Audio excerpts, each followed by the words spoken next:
What is HelloFresh? With HelloFresh, you get farm fresh, pre-portioned ingredients and seasonal recipes delivered right to your doorstep. Skip the trips to the grocery store and count on HelloFresh to make home cooking easy, fun, and affordable. That's why it's America's #1 meal kit.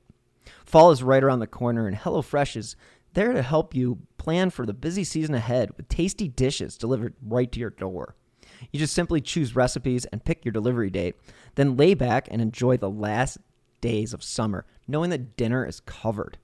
Parents have enough back-to-school shopping and planning to do. Let HelloFresh get the groceries and save you some cash with pre-portioned meals, again, delivered right to your door. So when life gets busy, don't call for delivery, go with HelloFresh. I've been using HelloFresh for a while now, and I cannot tell you how much simpler making dinner has become. It really does give me one less thing to worry about. So go to HelloFresh.com/50whokilled and use code 50whokilled for 50% off plus free shipping. Again, go to HelloFresh.com/50whokilled and use code 50whokilled for 50% off plus free shipping.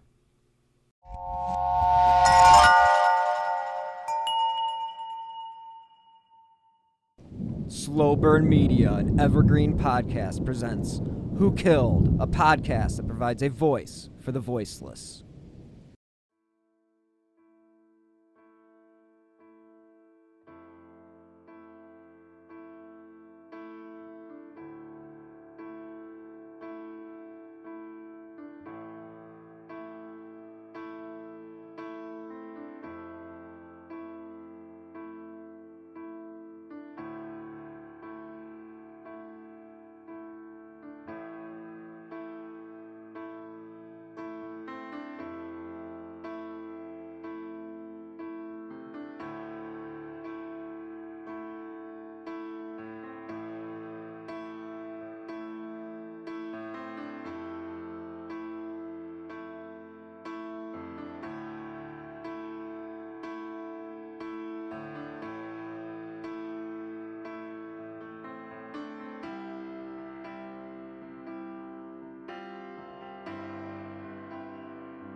Hello and welcome to episode 193 of Who Killed. I am your host, Bill Huffman, and this is a Slow Burn Media, Killer Podcasts, and Evergreen Podcast production. On this week's episode, we were going to continue my conversation with Nick from True Crime Garage about the Honey and Barry Sherman case. Now, these are two prominent individuals from Canada. I believe they were the 12th richest couple in the whole entire country, and they were found murdered in their mansion. So, this week, Nick will take the lead, and I hope you guys enjoy the show. Thanks for tuning in. And on that note, there's a case that you've been talking about and looking into.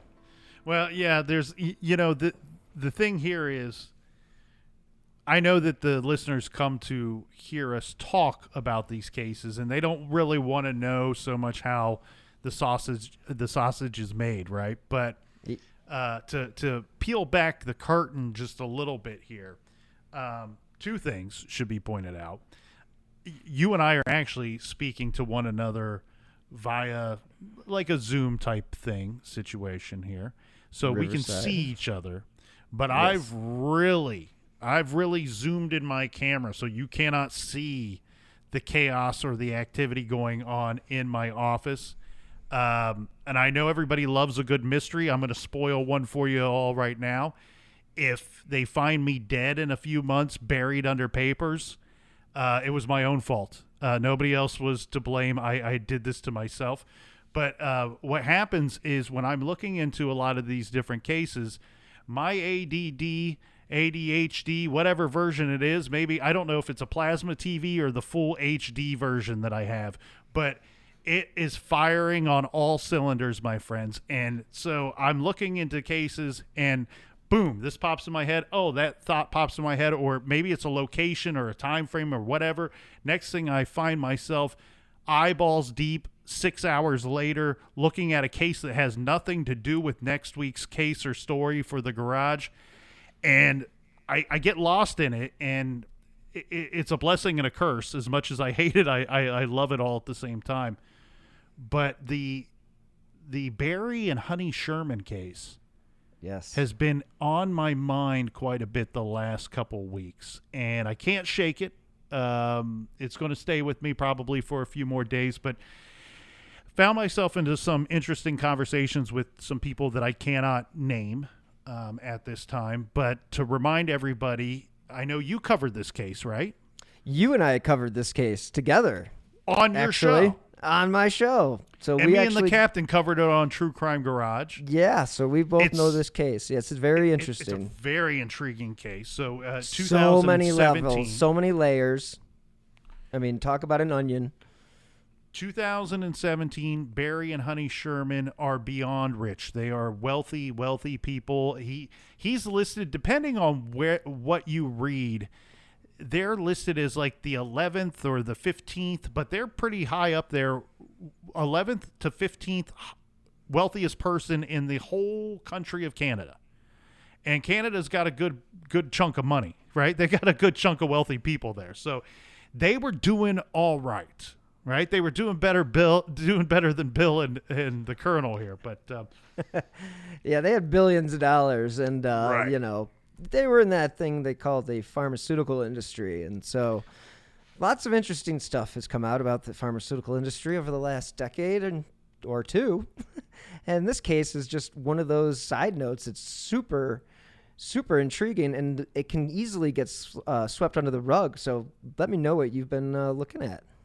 So this is difficult for us to kind of talk about this as an aside, right? We talked about the Bish case, and here we are talking about the Sherman case. If we were to try to go through the details of the case, the known details and facts, it takes about 2 hours to set this whole conversation up, and I won't bore everybody with those details. Go ahead. But that's a good tee up for either going back and listening to you and I talk about this case originally, or going back and listening to your episodes about this case, because either way, to both of them. Yeah, absolutely. And you'll probably enjoy Nick and the captains more than mine, but they're the best. So well, I don't check know it about out. that, but that's nice of you to say. But yeah, well, you're on it, so I shouldn't say that. Listen to both of them because we covered it at different time periods. Now, this case isn't terribly old. It's less than 5 years old, but we covered it pretty early on in the garage. You did. You covered it like kind of almost like a week or so, wasn't it? Like pretty soon after, because it was so bizarre. Mm-hmm. I mean, give the nuts and bolts to the audience if they don't remember this case. So Barry Sherman, he is the owner. He's running this very successful generic pharmaceuticals company that's been around for a long time. The name of the company was Apotex, and he had a falling out with some of his extended family over his creation and success of this company. That because at one point when he was a younger man, I mean, this was a guy that had a PhD in astrophysics from MIT. To give you an idea of how intelligent he was. He was attending college at 16, right?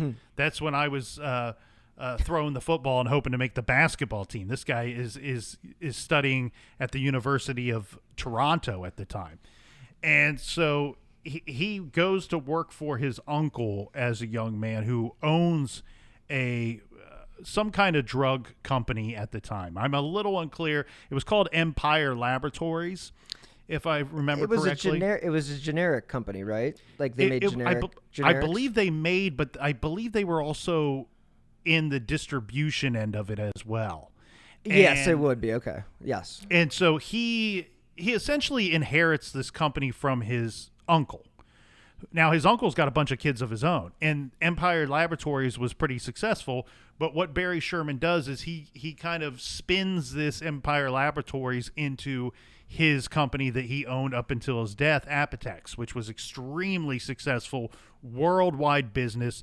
They did big-time business in Europe, big-time business here in the United States, so much so that there was like corporate espionage going on and people accusing one another of crimes, people stealing patents from one another. The generic drug business is a shady industry, all right? That'll make you feel good when your doctor tells you to take something, right? Cut to the chase here. In December of 2017, Barry and Honey Sherman are found murdered in their own home, in their mansion. And it was a situation where they were not expected to be home that morning. In fact, they had their home up for sale. Right, their home had been listed and was on the market, and they had some high-end real estate company that was showing the house.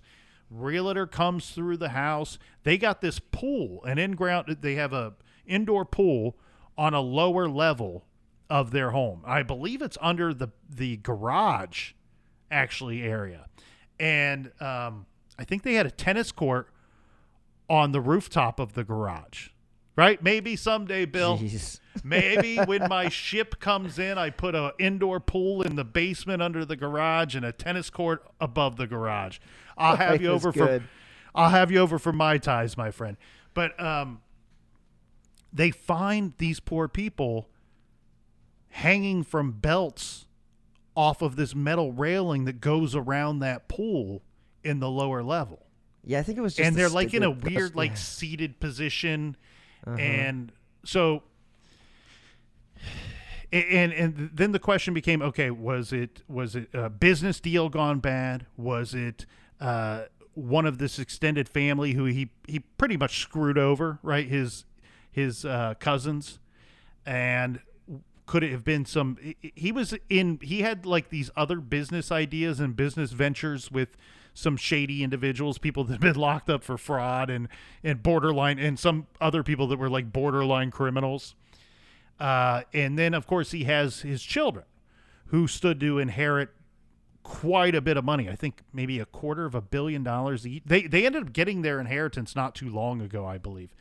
And they got a substantial amount of money, like never work again. Your kids never work again. Your grandkids never work again kind of money. Like it's huge. So when we're talking about that amount of money and we're talking about that shady of a business and an industry and probably some bad backdoor dealings as well, there is no end to the speculation of who could have killed these people. You know, Barry Sherman, throughout the course of his career, made a lot of enemies. And that was not a secret. This guy fired off lawsuits at people like you and I would fire off fireworks at 4th of July, right? This guy was constantly taking people to court, and he was a very aggressive in his pursuit of these lawsuits as well. So you have a man who created a lot of enemies. On the flip side of that coin, you have his wife, who is described as almost a polar opposite of Barry. She's incredibly personable. Everybody likes her. They love her personality. She sits as the head of many philanthropy boards and charities. And so she's a busy bee too. He's working all the time. They appear to have a very happy marriage from all that I could see.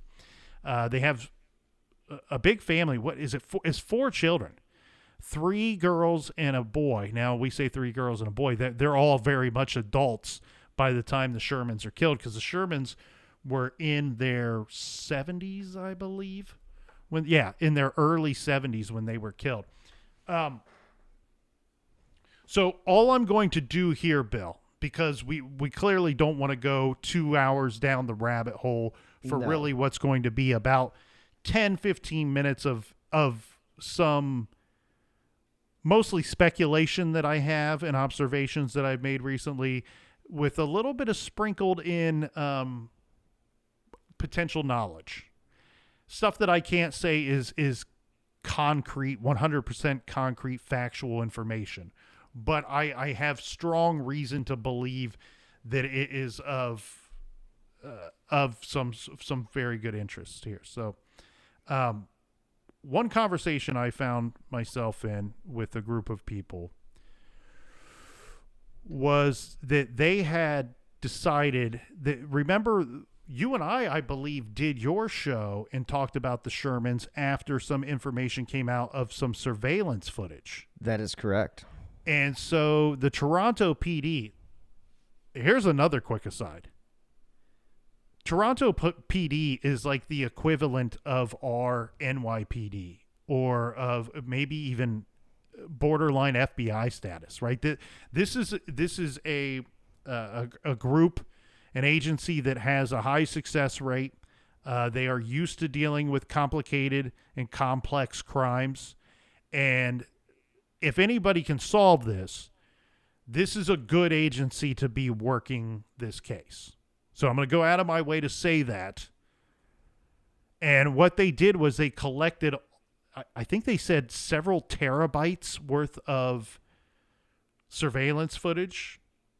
And really what it boiled down to is they found one suspicious individual that they had on camera that they couldn't really explain why they have him on camera, why he is where he is at that time.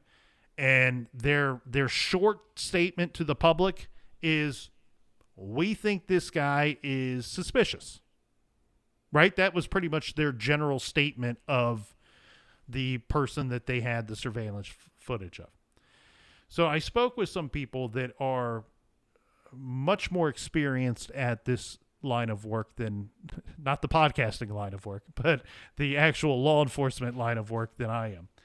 And one very interesting observation they had was there was always some thought that the individual caught on surveillance was walking with a limp, or appeared to have some kind of limp. And this group told me, in their, what I will say expert opinion is, but in their opinion, this individual had such a limp that the limp could only come from a person that has a prosthetic, some kind of prosthesis, right? So maybe an amputee.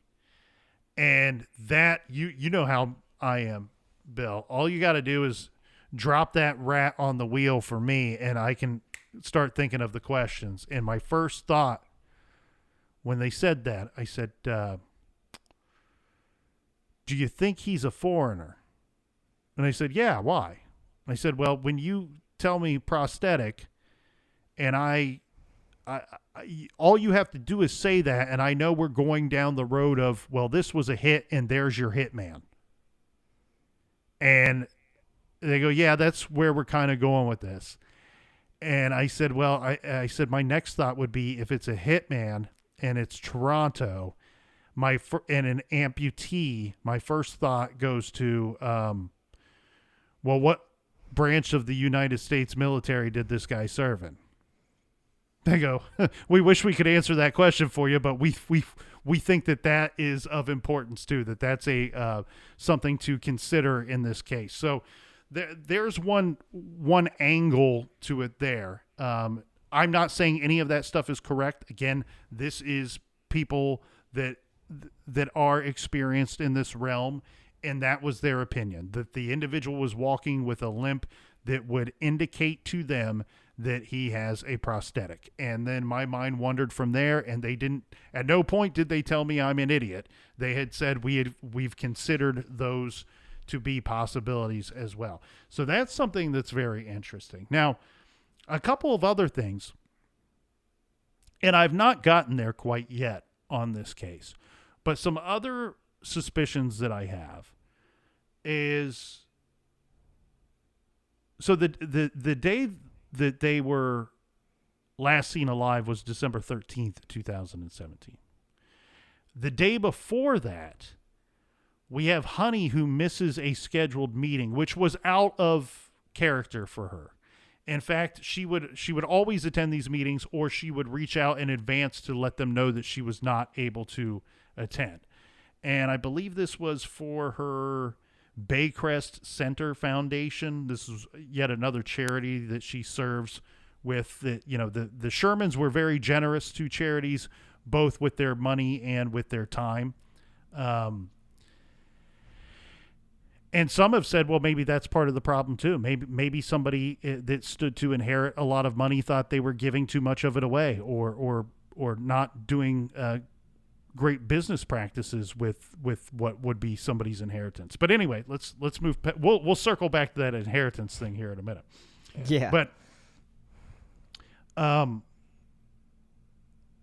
the interesting thing about the time frame of the murders and when they are found is they were due to take an extended trip to Miami, Florida, or the general Miami, Florida area. And my understanding, Bill, is that Honey Sherman could have been there as long as 4 weeks. I don't know how many weeks or how many days Barry Sherman was intended to be there, I should say.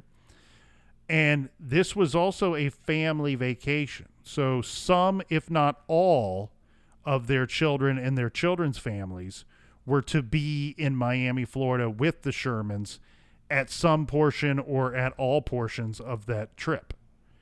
The details of that trip, I do not know them. And I don't know that they're publicly or readily available to us. I would love, oh man, I'm telling you, the past 2 weeks I've been itching and clawing trying to figure out the details of this vacation. Anybody out there can email them to True Crime Garage or to Bill,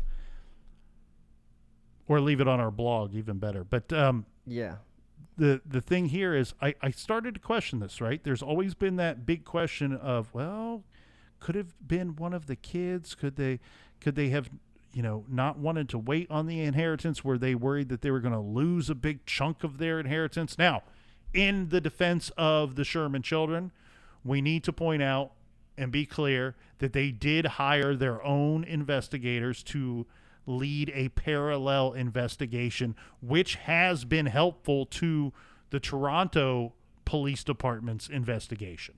So, to be perfectly clear, at one point they were, at least collectively as a group, assisting in trying to solve and locate and find the perpetrator of their parents, whoever killed their parents. But that's not cleared them of any public suspicion, right? I'm not the only person that's been suspicious of one of these children. And we say children, they're very much adults. Might be older than the two of us, Bill. But let me throw this out at you.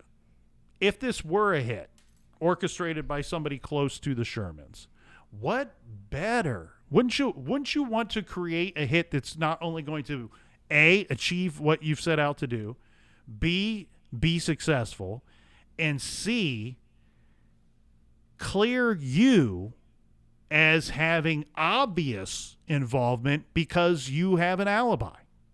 What better alibi could you have than I wasn't even in Toronto? I was in Miami, Florida.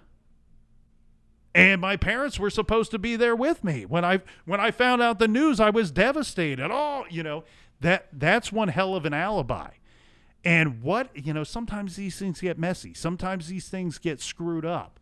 What if the limping guy, let's say he is responsible for this, what if he carried it out a day early? Or another possibility, what if nobody thought that they would be found until after everybody else was already in Miami, Florida? I don't know exactly what day they were supposed to be there, but from my understanding, they were killed either a day or just days before they were due to take that vacation. Now, we all know, well, I shouldn't say we all know, but people that know the case know that the Shermans were Jewish.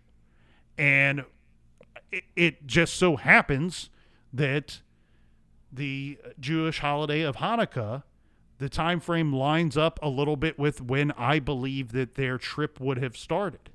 Right? It would be natural for Barry to probably take some time to be with family to celebrate those holidays. We do know that they were still at their home on the 12th. We know that they were last seen alive, from my understanding, on December 13th. Well, in 2017, Hanukkah started on Tuesday, December 12th, and it lasted until Wednesday, December 20th. So they could have been set to go on vacation very soon after that. None of this is, of course, any type of smoking gun here, but go ahead. You look like you wanted to yell at me. No, it wasn't. I wasn't going to yell at you. The dates are just a little different than because they were actually found on the 15th. Yeah, and so he was not. Apparently, he was supposed to be at work the day before on the 14th, so they wouldn't have been going on vacation, is my guess. Hey there, I'm Sue Borison. And I'm Stephanie Silverman. If you're the parent of a teenager or a teacher, or maybe just someone who vividly remembers how challenging those awkward in-between years can be, well, we're here to save the day with our podcast, Your Teen with Sue and Steph, the go-to source for guidance on raising tweens and teens. From behind-the-scenes info on college admissions. I'm so passionate about science and research, but if you really didn't do anything about it, they're not really going to believe you. To tactical advice on surviving middle school and high school. If my mom, who's smart and awesome, could have friend drama and be okay, then I also will be okay. And raising your children to be upstanders. The words of feeling are critical because they help push a child to be able to act. Sue and I are by your side and ready to help you navigate this crazy world, one episode at a time. Listen to Your Teen with Sue and Steph wherever you get your podcasts or at evergreenpodcast.com. We can't wait for you to join us.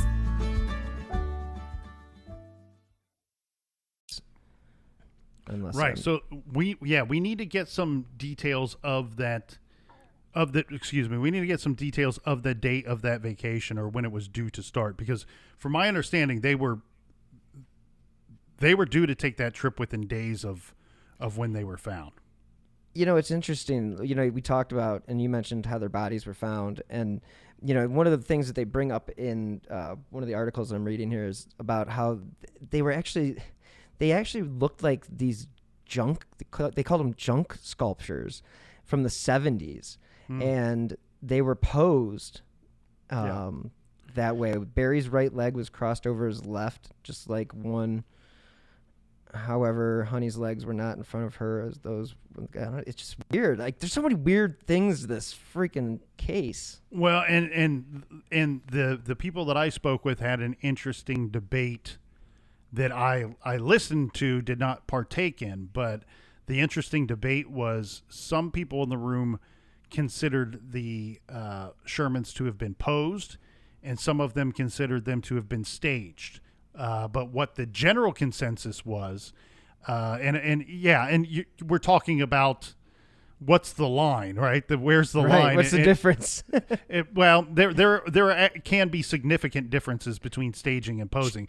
With staging, obviously the main objective for staging something is to make something appear like it's something else, right? Sure. And we do know that when this case broke and Toronto PD hit the ground running on it, there was some speculation by Toronto PD that this was a murder-suicide. So that would back up the argument for those that side on the staging side of that argument. The persons that say maybe that they were posed, well, you could have a killer pose a victim for any number of reasons. One, for their own self-satisfaction, self-gratification. They feel like they've achieved something, or for shock value when they were to be found. The victims, when they are to be found, that it adds to the shock value of whoever it is that is going to find them or believed to find them. So there's and we don't want to get too far into that and into those muddy waters there in this conversation. But one thing that I found, and I'll move off of the inheritance angle here in a second, but one thing I do want to touch on before we move off of that, and this is something that I just cannot shake. their son gave a very heartfelt speech at the services for his parents when they were laid to rest. Heartfelt is one way to look at it. I don't want to, I want to be clear here, because there's a strong and probably very likely possibility that this man is perfectly innocent and he himself is a victim. So this is where it gets very difficult to talk about these cases and speculate, where we have somebody that I'm not the only one to have suspicion of this individual. There's reason though. So you have to talk about it in that manner, and I think that we should, and we're going to continue to. But at the same time, I do it anyway. With a heavy heart, because I go knowing, everybody else here is a victim other than the person that did this, and so we very likely could be talking about a victim and casting a lot of shade on them. But one thing I found weird with his speech at their services after they had passed, he said, and this is just a guy trying to put together, a very mindful and heartfelt speech, right? Mm-hmm. I should throw this out there, though. He did graduate from Columbia, so it shouldn't be hard for him to put these things together. But again, his parents have been killed. They died unexpectedly, obviously, and so maybe his heart was completely broken. Maybe he wasn't thinking clearly. But I found it very odd that during that speech, there's a portion where he says, my mother and my father were very much like a lock and a key. Individually, they were quite individually, they were quite useless by themselves. But together, they unlocked the world for us, their children, and for everyone. Boom. That's a nice thing to say. It's very odd for me to hear somebody say separately or by themselves, they were quite useless. Neither of these individuals strike me to be useless on their own at all. It almost sounds like a shot, doesn't it? It almost sounds like they were really nothing without each other. They were really they had to be together. The five lions that form Voltron separately are pretty powerful lions by themselves. Together, of course, they form Voltron, and they are the defender of the universe. So very powerful, right? I get it. Yeah, your parents are more powerful and did a lot better together than separately, but useless? It seemed like an odd point to bring up when you're laying your parents to rest who were killed, to say that they were useless. It almost felt like I don't know. So let's get away from that, because here I am. I'm getting all. Well, let's talk about that. Let's talk about his son though, real quick. I mean, his son did owe him a few dollars, and there was some, money that he had borrowed from Barry for his storage business. So yeah, well, yes, and we're talking tens of millions of dollars. So. Yeah, I think it was like 40 or 50 million, maybe even up to 60 million. But we also should keep in mind 60 million is not a lot. 60 million to Barry Sherman. But Barry owed $1 billion to other companies, but his company was estimated to be worth what, 4.5, maybe $5 billion. So yeah, and when you get into that, it's like I don't know. It gets difficult to talk about money here, but we're going to continue to. But you're right, and yes, the son owed money, but the son had also had, from my understanding and the public's understanding, that there were several heated debates or arguments with Dad about Dad's other business ventures. Now, he did help his son out. We should point out, though, his son's storage businesses, from my understanding, were quite successful, even though he still owed that money to his father. You just really hope and pray that this doesn't. It's hard to believe that this doesn't come down to money, But you just hope and pray that somebody wouldn't do something like this to what is supposed to be a loved one, a very valued loved one, over something as petty as money. But, they say it's the root of all evil. The other thing, too, Bill, and this may point more towards money, is the fact that they're both killed, right? Because you would think Barry, who created all these enemies on his own, Honey didn't have enemies. His wife didn't have enemies. No, she was the pillar of the community. So you either have one of two situations. Either she's collateral damage, forgive me for saying so, or somebody so cold and so dead set on getting something had to take them both out. Because if you're looking to inherit something, and it doesn't just have to be money. We can talk about some other things, but if you're looking to inherit something, well, naturally, whatever Barry has is going to go to Honey next. So that's another cog in the machine. That's another middleman that's just getting in the way of what it is that you hope to gain. Now, does it have to be money? No, it could be some kind of position of power, CEO position. I don't know how many titles Barry Sherman probably held. I'm sure that there was somebody directly under him at all of those business ventures that wouldn't mind have taken their seat at the table or taken his seat at the table, right? Mm-hmm. Now, want to talk about bad blood, though, and creating enemies. One that I have found that I don't believe has been discussed is one that I would like to talk about now, and this is potential enemy. Okay. But the timing of this is very interesting to me. So everybody knows one key part to this case is that their home was for sale. They had listed their home and they were in the process of building an even bigger, better castle, right? This one's going to have a moat and maybe a helipad on the rooftop. I joke. I don't know what they were doing with the home, but so let's go through some quick numbers here before we wrap up today. This is something that I'm curious about. Okay. I don't think it's a giant red flag, just curious about it. So they're in the process of selling their home, in the process of building a new home. But when the home that they had was a 6-bedroom, 9-bathroom North York house. North York is a very prominent, extremely prominent neighborhood, right? Mm-hmm. You and I would be lucky to cut the grass at somebody's home in North York. So they built this home. It was completed, and they had moved in 1991.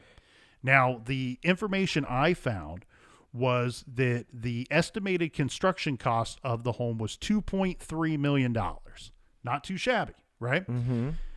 So they lived in it for a long time, and I get it, right? We're all very lucky, especially nowadays. Home values have been going way up in some areas.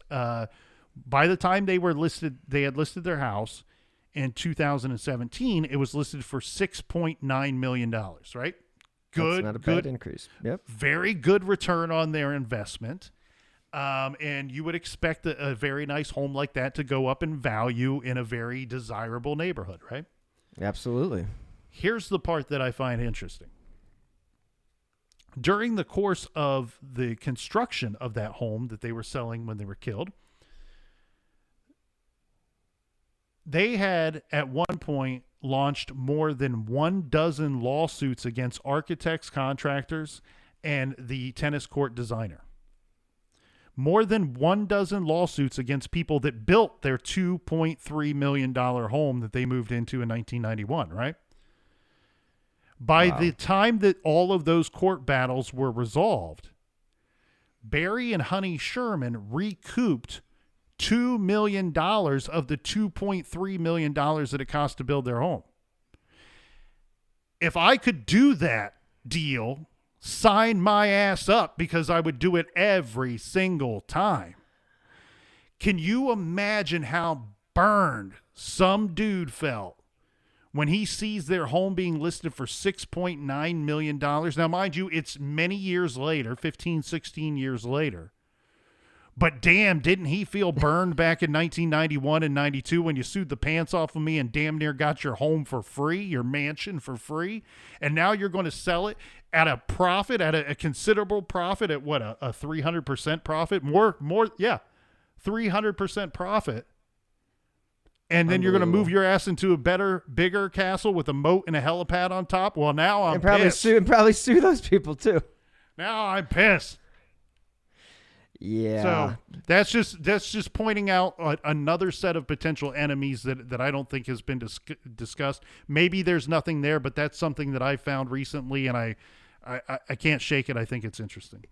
I just will give you, I know you have to run, but I will say this about that theory as far as like contractors and, suing people.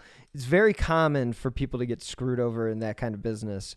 And for them to go to that level to sue these people, and if they're suing the same people like multiple times, let's say they did a bad job and they keep suing, and it's like, well, dude, that's going to get people really pissed off. And I'm not saying that had anything to do with it, but it is definitely something that they should be looking into, because of the fact that when people's work is judged and then they take it to court and then you have to pay them for the work that you did. Mm-hmm. Yeah, there's some salt there. And then again, with the inheritance people, there's a lot of stuff there too. So you never know on this case. No, it's a very intriguing case, and I feel confident that Toronto PD's working this and probably working it from every angle. We know last time that we checked in on it, they were buried eyeballs deep in paperwork and in files that they had to go through, financials and such, much like I'm buried in my office here in paperwork. But that stuff takes a lot of time to go through. I think that if it was a hit, or it was revenge from a money level, they're going to find that information there. That's where they're going to find their breadcrumb trail, is in those papers and in those documents. It might take looking through them 2 or 3 times, maybe a fresh set of eyes or a different person to spot that. This is a very complicated case. But the 2 that we discussed today, I feel confident that we get some resolve. We get some result in a good one, and I think that we'll know the complete story for both of these at some point, hopefully sooner rather than later. Yeah, we can only hope for both families that this, technology and all these improvements with DNA and whatnot, and then with the Sherman family, let's just hope that they finally get the answers, because they left a community reeling. And same with Warren, Massachusetts. It's closure. Need some closure. So, Nick, I know you need to run, but thank you so much again for joining Who Killed. And everybody, where can they find your show? Well, you can find our wonderful show, True Crime Garage, on every podcast platform out there. And actually, I have to run, Bill, because I'm getting ready to record a new episode of my other show called The Big Kid Show, which has nothing to do with true crime. And so if you want a fun listen to on your way to work or at the gym, check out my other show, The Big Kid Show. And you can follow me on Twitter at TCGNIC. Bill, it's been fun, as always. Been an interesting conversation. Next time, though, let's go back to the morning hours, and we'll do it over a pot of coffee, right? Sounds like a plan.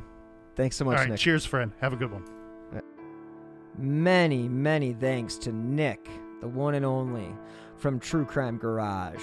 I can't thank him enough for taking time out of his busy schedule to join me to discuss a few cases that caught our fancy. And hey, these are 2 cases that both need to be solved, and that is Molly Bish and the case of Honey and Barry Sherman. As always, I drop new episodes of Who Killed every Friday, wherever you get your favorite shows. You guys can also get Nick's shows wherever you get my show. And I do recommend going back and listening to the episodes that we had done previously on Honey and Barry Sherman, because they are eye-opening, and they're probably going to be some things that we talked about back then that are different than what we talked about today. So if you guys are interested in that, that's great.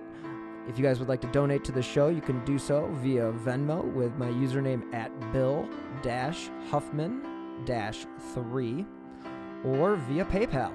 And again, every contribution goes to making these slow burn media podcasts. So again, any contribution helps. If you want to, you can follow me on Twitter at BillHuffman3. And until next time, as always, stay healthy and be safe. Hey there, I'm Sue Borison. And I'm Stephanie Silverman.